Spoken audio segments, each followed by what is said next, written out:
Hello दोस्तों, मेरा नाम है Jerry. Welcome to my channel Filmy explain masala. Film की शुरुआत में हम देखते हैं कि एक आदमी जिसका नाम इश है वो जंगल के बीच में रहता है। वो एक बायोलॉजिस्ट है और अपने रिसर्च की वजह से शहर से बहुत दूर जंगल में रह रहा है। एक दिन रिसर्च के दौरान उसे जंगल का एक जहरीला सांप काट लेता है। वो बहुत घबरा जाता है और उसका फोन भी नीचे गिर जाता है। अब वो किसी को मदद के लिए कॉल नहीं कर पाता। उसने खुद ही अपना जहर निकालने की कोशिश की और हाथ को काट लिया, लेकिन इसका कोई असर नहीं हुआ। घर जाकर भी उसने हाथ काटा, लेकिन अब देर हो चुकी थी। जहर उसके शरीर में फैल रहा था और उसे अजीब अजीब हेलुसिनेशंस होने लगे। वो कई दिनों तक ऐसे ही पड़ा रहा। एक दिन वहाँ कई साइंटिस्ट्स आए उसे ले जाने के लिए। इस बात का उसे थोड़ा होश था। वो अभी जिंदा था, लेकिन उसके शरीर में कोई ताकत नहीं थी। उसने हिम्मत करके इन लोगों को आवाज देने की कोशिश की, लेकिन आवाज नहीं निकल पाई। और ऐसे ही सब लोग वहाँ से चले गए, ये सोचकर कि इश यहाँ नहीं है। सीन कट होता है और कुछ दिन बाद का सीन दिखाया जाता है। उसके हाथ का जो कट था उससे जहर बाहर निकल गया था और थोड़ा बहुत जहर जो दिमाग तक गया था अब ठीक हो रहा था। बस उसे थोड़े हेल्यूसिनेशंस आ रहे थे। होश में आते ही उसने तुरंत शहर के हॉस्पिटल जाने का फैसला किया। उसने अपनी कार साफ की और शहर की तरफ निकल पड़ा। लेकिन एक अजीब बात उसने देखी कि सड़कों पर कोई कार नहीं थी और जब वो शहर पहुंचा तो वहाँ कोई हलचल नहीं थी। उसे एक भी जिंदा इंसान दिखाई नहीं दिया। सारी बिल्डिंग्स खाली पड़ी थी। ये देखकर वो घबरा गया। यहाँ एक पैंडेमिक फैल चुका था। ये पैंडेमिक इतना खतरनाक था कि कुछ ही दिनों में पूरी पॉपुलेशन को खत्म कर दिया। इश बायोलॉजिस्ट था। उसने समझा कि वो कई दिनों तक पॉपुलेशन से दूर रहा, इसीलिए ये बीमारी उस पर अटैक नहीं कर पाई और वो बच गया। अब तो पॉपुलेशन ही खत्म हो चुकी थी। मतलब यहाँ कोई गवर्नमेंट नहीं थी और किसी चीज का कोई मालिक भी नहीं था। इश को तुरंत अपने पेरेंट्स का ख्याल आया। कार चलाते हुए जब वो घर पहुंचा तो देखा कि उसके पेरेंट्स कई दिनों से मरे पड़े थे और उनके बॉडीज की हालत भी बहुत बुरी हो चुकी थी। लेकिन फिर उसने हिम्मत की और घर के बाहर कब्र खोदकर उन्हें दफना दिया। इसके बाद भी उसने पूरा शहर देख डाला। कोई और सर्वाइवर जिंदा नहीं था। ये सोचकर उसने दूसरे शहर जाने का फैसला किया। उसने लास वेगस जाने का प्लान बनाया। कुछ जरूरी सामान और एक गन लेकर वो निकल पड़ा। लेकिन जो ब्रिज लास वेगस जाता था वो भी सील्ड था। वो बहुत गुस्से में आया और लंबा रास्ता लिया। जैसे ही वो लास वेगस पहुंचा देखा कि यहाँ भी सब लोग मर चुके थे। मॉल्स, बड़े होटल्स, कैसीनो सब खाली पड़े थे। थककर वो एक होटल में चला गया। उसने वहाँ रात बिताई और महंगी चीजों का मजा लिया, क्योंकि अब सब चीजें उसके लिए फ्री थी। उसे उम्मीद ही नहीं थी कि अब कोई मिलेगा। लेकिन अगली रात उसे दो लोग मिले। ये दोनों भी बीमारी से बच गए थे। लड़की ने अपनी दुख भरी कहानी सुनाई कि उसने अपने परिवार को वीडियो कॉल पर मरते देखा है और अब उसके लिए जीने की कोई उम्मीद नहीं बची। वो आदमी भी मरना चाहता था, क्योंकि इतनी अकेली दुनिया में जीना उसके लिए नामुमकिन था। उस रात ये लोग भी इश्क के साथ रुक गए। लेकिन सुबह होते ही इन लोगों की नीयत इश्क को खतरनाक लगी। उस आदमी के पास गन थी और वो चाहता था कि तीनों की मौत आसान हो जाए। लेकिन इश्क जीना चाहता था, इसलिए वो उठकर वहाँ से बाहर निकल गया और उसके पीछे उसे गोलियों की आवाज सुनाई दी। मतलब उन्होंने खुदकुशी कर ली थी। ये हादसा उसे और ज्यादा तोड़ गया। अब उसे साफ लग रहा था कि वो दुनिया में अकेला रह गया है। तेज कार चलाते हुए वो घर लौट आया। रास्ते में एक डॉग उसकी कार के सामने आ गया। वो डॉग भी बिल्कुल अकेला था जैसे इश। इश ने उसे अपना बना लिया और उसे जीने की नई उम्मीद मिल गई। इश ने अपनी जिंदगी नए तरीके से शुरू की। सर्वाइवल बुक्स पढ़ने लगा। खाने पीने की कोई कमी नहीं थी। कमाने की अब जरूरत नहीं थी। हर दिन काम करता और टाउन में घूमता, इस उम्मीद में कि शायद कोई सर्वाइवर मिल जाए। लेकिन हर दिन निराश होकर लौट आता। एक दिन जब वो अपने डॉग के साथ खिड़की पर खड़ा चाय पी रहा था, अचानक उसका डॉग भौंकने लगा। उसे एहसास हुआ कि वहाँ कोई इंसान है। दूर एक घर से स्मोक निकल रहा था, मतलब वहाँ कोई इंसान हो सकता है। वो तुरंत कार निकालकर उस घर की तरफ गया जहाँ स्मोक था। खुशकिस्मती से वहाँ एक लड़की थी। उसे देखकर वो लड़की डर गई, लेकिन इश ने उसे यकीन दिलाया कि वो उसे नुकसान पहुंचाने नहीं आया। वो भी अकेला इंसान है और किसी दूसरे सर्वाइवर को ढूंढ रहा है। ये सुनकर लड़की ने उसे अपने घर आने की इजाजत दी। लड़की का नाम एमा था। बातचीत से हमें पता चलता है कि पेंडेमिक को लगभग 1 साल हो चुका है। एमा और इश ने पूरे साल में अपने अलावा कोई सर्वाइवर नहीं देखा। उन्हें बहुत खुशी थी कि उन्हें कोई और सर्वाइवर मिल गया, वरना अकेले रहना बहुत मुश्किल था। वो डिप्रेशन में जा रहे थे, क्योंकि इंसान का समाज में रहना जरूरी है। अकेले रहकर उनका मेंटल स्टेट बहुत बुरा हो रहा था। उन्होंने फैसला किया कि वो दोनों साथ में इश के घर में रहेंगे, क्योंकि इश का घर जनरल स्टोर के करीब था जहां फूड सप्लाईज पड़ी थी और इश ने अपने घर में बहुत सारा सामान भी जमा कर रखा था, जिससे उनका रहना आसान हो गया। एमा भी अब इश के घर आ गई। दोनों ने जब साथ रहना शुरू किया तो उनकी जिंदगी पहले से बेहतर हो गई। एमा इश का बहुत साथ देती थी। वो इश की अपीयरेंस ठीक करती और दोनों मिलकर घर का रेनोवेशन भी करने लगे, क्योंकि पूरे साल इश ने अपने घर पर ध्यान नहीं दिया था। दोनों हर सुबह उठकर साथ में काम करते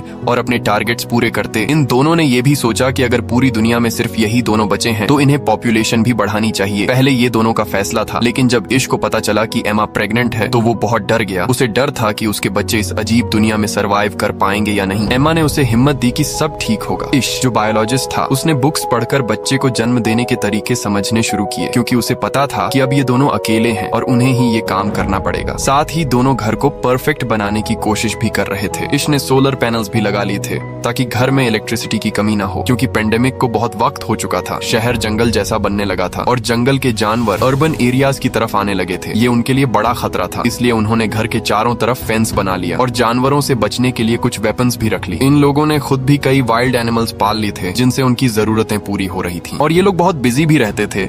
इंसानों की गैर मौजूदगी में पूरा इलाका हरा भरा हो गया था और यहाँ की हवा भी बहुत साफ थी। उनकी सेहत भी बहुत अच्छी हो गई थी। उनकी जिंदगी किसी हद तक परफेक्ट हो गई थी। लेकिन फिर एक दिन उन्हें एक और बड़ी प्रॉब्लम का सामना करना पड़ा। पता नहीं कहाँ से अनगिनत चूहे शहर में आ गए। उन्हें देखकर इश बहुत पैनिक हो गया। इन चूहों को घर से दूर रखने के लिए इश ने अपने घर के एयर गेट्स में आग लगाई, लेकिन ये सिर्फ एक रात काम आया। एमा ने उसे कहा कि हम इसका भी सोल्यूशन निकालेंगे। सुबह होते ही इश घर से बाहर निकला। उसने आसपास कई कैट्स छोड़ दी। कैट्स ने इन चूहों को खाना शुरू कर दिया और आखिरकार ये प्रॉब्लम भी खत्म हो गई। आखिरकार वो दिन भी आ गया जब एमा को बच्चा पैदा करना था। इश ने खुद ये काम संभाला और हमें दिखाया जाता है कि उनकी एक बहुत प्यारी बेटी हुई। ये देखकर दोनों बहुत खुश हुए। उन्हें जीने की नई उम्मीद मिल गई। इसके बाद ये लोग सड़कों पर गए और अपने घर का एड्रेस लिख दिया, इस उम्मीद में कि अगर कोई सर्वाइवर यहाँ आए तो वो उनके घर पहुँच सके खाने और पानी के लिए। 6 साल बाद इश किसी काम से जंगल जा रहा था कि अचानक उसकी कार के सामने एक जंगली जानवर आ गया। डरकर इश बाहर आया और उस जानवर को देखा। वो अभी जिंदा था लेकिन बहुत दर्द में था, इसलिए इश ने उसकी तकलीफ आसान करने के लिए उसे गोली मार दी और मार दिया। दूर से ये सब एक लड़की देख रही थी। गन की आवाज सुनकर वो डर गई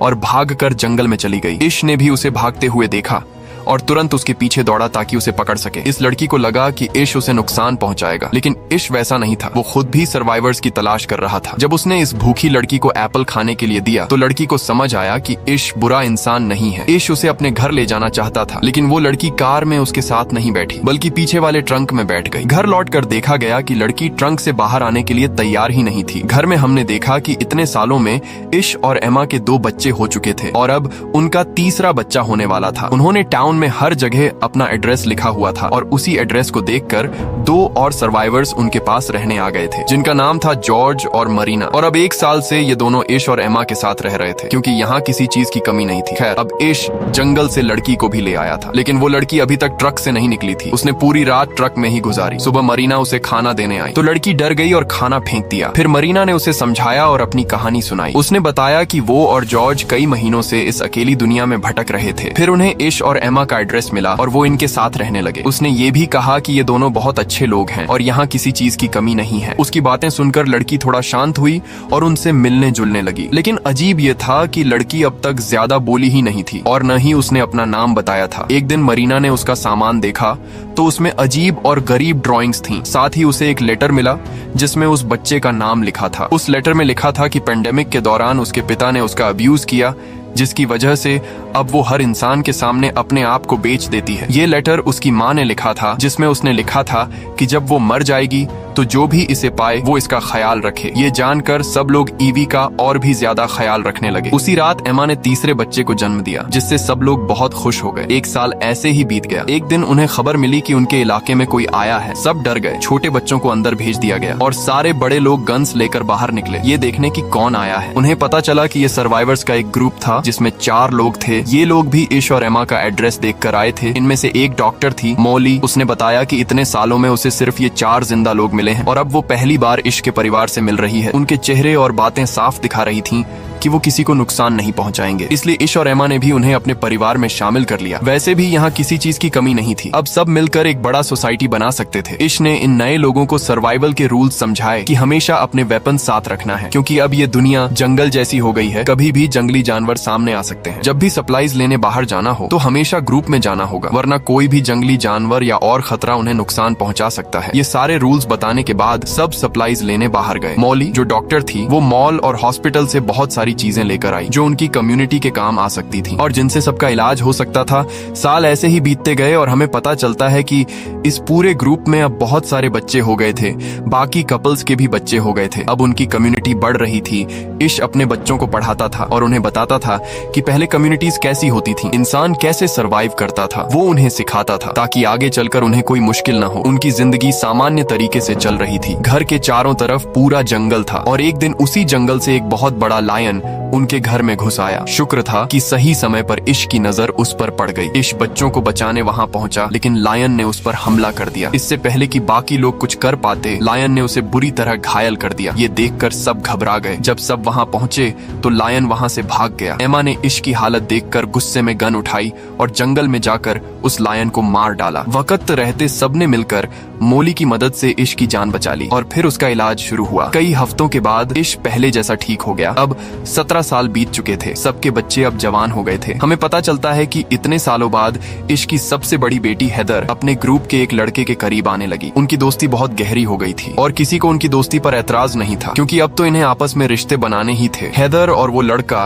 अब इस दुनिया को एक्सप्लोर करना चाहते थे और ये उम्मीद रखते थे कि शायद और सर्वाइवर्स मिल जाएं। इसलिए वो टाउन से बाहर जाना चाहते थे। किसी को भी इसमें एतराज नहीं था। सबने उन्हें गन्स और जरूरी चीजें दी और सफर पर भेज दिया। लेकिन उनके जाने के बाद एक और प्रॉब्लम खड़ी हो गई। उनके पास सारे रिसोर्सेज थे, लेकिन अब पानी की कमी सामने आने लगी। डैम पर जाकर उन्हें पता चला कि डैम का पानी खत्म हो रहा है और ये प्रॉब्लम उनके लिए जानलेवा साबित हो सकती थी। कुछ दिन बाद एक और सर्वाइवर्स का ग्रुप उनके इलाके में आया। उनके पास 2 ट्रक्स थे, लेकिन उनके पास पेट्रोल की कमी थी, जिसके लिए वो इश से मांगने आए थे। बदले में उन्होंने कहा कि हम तुम्हारी पानी की प्रॉब्लम सॉल्व कर सकते हैं, क्योंकि हमारे पास ड्रिल मशीन है और जमीन खोदकर अब भी पानी निकाला जा सकता है। इश को ये ऑफर बुरा नहीं लगा। उसने इन लोगों को अपनी कम्युनिटी में रख लिया, लेकिन सबको चेतावनी दी कि सावधान रहना, संभव है ये सर्वाइवर्स खतरनाक हों। फिर दिखाया जाता है कि अब ये लोग इश के घर में ड्रिलिंग कर रहे थे डील के हिसाब से। कई दिनों की मेहनत के बाद आखिरकार पानी निकल आया और सब बहुत खुश हुए। डील पूरी हो गई। इश के लोगों ने उन्हें ऑयल भी दे दिया और उस रात सबने मिलकर सेलिब्रेशन किया। सुबह होते ही इन लोगों को यहाँ से निकलना था, लेकिन इश ने देखा कि इस ग्रुप का लीडर चार्ली रात में चुपके से उनके एक कमरे से बाहर निकल रहा था और बाहर एक आदमी उसे देख रहा था। जब वो जाकर देखता है तो उसे पता चलता है कि उसने ईवी को टॉर्चर किया है। इश ने तुरंत अपनी पूरी कम्युनिटी को इसके बारे में बता दिया। ये सचमुच बहुत खतरनाक था। ईवी ने बताया कि चार्ली कह रहा था कि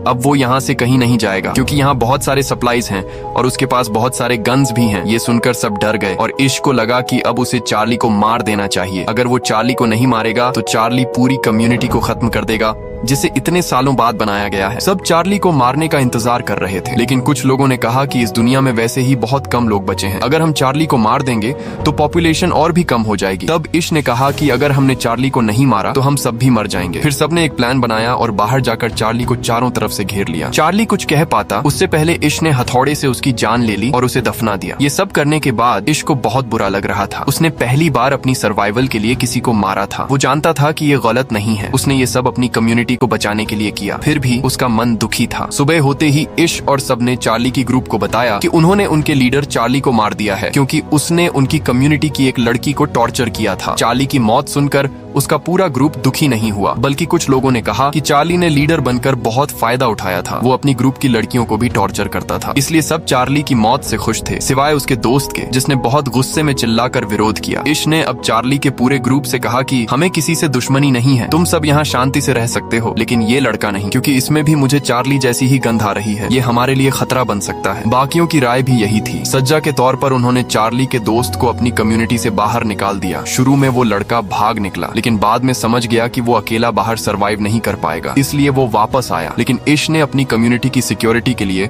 उसे वापस स्वीकार नहीं किया। ये दिखाया गया कि कम्युनिटी के सारे बच्चे पुराने रिसर्च से एक प्लेन बनाने की कोशिश कर रहे थे। उन्हें यकीन था कि कुछ ही दिनों में वो प्लेन तैयार कर लेंगे, लेकिन उससे पहले उनकी कम्युनिटी को एक और बड़ी समस्या का सामना करना पड़ा। कई लोग उसी वायरस से इन्फेक्ट हो गए जो 20 साल पहले फैला था। अब तक सारे सर्वाइवर्स इम्यून थे। मौली के पास बहुत सारी मेडिसिन थी जिनसे उसने सबका इलाज किया, लेकिन इश का बेटा बहुत बुरी तरह बीमार हो गया। उसकी हालत बहुत खराब थी, जिससे पूरी कम्युनिटी टूट सी गई। इसी बीच इश की बड़ी बेटी हैदर अकेली घर वापस आई। वो रो रही थी। सबने उससे उसके पार्टनर के बारे में पूछा। रोते हुए उसने बताया कि जब वो दोनों जर्नी पर निकले थे तो उन्होंने बहुत सारे सिटीज खोजे, सर्वाइवर्स ढूंढे, हर घर देखा, लेकिन कोई सर्वाइवर नहीं मिला। वो हर जगह अपने घर का एड्रेस लिखते जा रहे थे। फिर वो एक जगह पहुंचे जहां उन्हें जंगल में एक आदमी मिला। उस आदमी ने हैदर के पार्टनर को मार दिया। उसने कहा कि ये चार्ली का बदला है। यानी साफ था कि वो वही आदमी था जिसे इश ने अपनी कम्युनिटी से निकाला था। हेदर ने कहा, मैं अपनी जान बचाने के लिए क्या करती, मैंने भी उसे मार दिया और फिर जल्दी से अपने घर लौट आई। ये सुनकर सब बहुत दुखी हो गए। अभी वो इस गम से निकले भी नहीं थे कि इश का दूसरा बेटा भी मर गया। मामला यही नहीं रुका। इश के बेटे की मौत के बाद और 3 मेंबर्स की मौत हो गई। इस हादसे से इश पूरी तरह टूट गया। अब वो इस दुनिया में जीना ही नहीं चाहता था। वो सब छोड़ देना चाहता था, लेकिन एमा ने उसका साथ दिया। जैसे पहले जब वो दोनों अकेले थे, एमा ने कहा, देखो, जब हमें कोई नहीं मिला था तब हमने दोनों ने साथ मिलकर जिंदगी शुरू की थी और आज हम इतने बड़े ग्रुप बन गए हैं। हमें इस दुनिया को आगे बढ़ाना है। अगर तुम ऐसे हार मान लोगे तो ग्रुप के बच्चों को कौन सिखाएगा। ये सुनकर इश को थोड़ा हौसला मिला। वो पहाड़ पर सनराइज देखने गया। वो सनराइज पुराने वर्ल्ड के सनराइज से अलग था। पहले नेचर के कलर्स फीके लगते थे, अब सब कुछ फ्रेश लग रहा था। ये देखकर